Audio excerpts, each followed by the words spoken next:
Ulkan Immobiliari korporatsiyasining 25% aksiyasi cherkov ixtiyorida. Nima demoqchi ekanimni tushunyapsizmi? Dunyodagi eng katta mulkdor, yer yuzidagi jami ko'chmas mulk miqdori $6 trillion.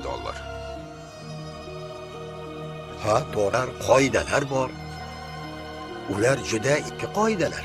Nomzodingizni Rim papasining o'zi ma'qullashi kerak. Janob Corleone Immobiliari aksiyalarining nazorat paketini qo'lga kiritishi bilan Corleonelar oilasi Vatikan bankiga $500 million o'tkazishga rozi. Shunda Immobiliari Yevropaning yangi konglomeratiga aylanishi mumkin. Uni sanoqli oilagina nazorat qiladigan bo'ladi. Undan chiqdi, bu dunyoda qaytarilgan qarz gunohdan o'tishdan ustunroq ekanda.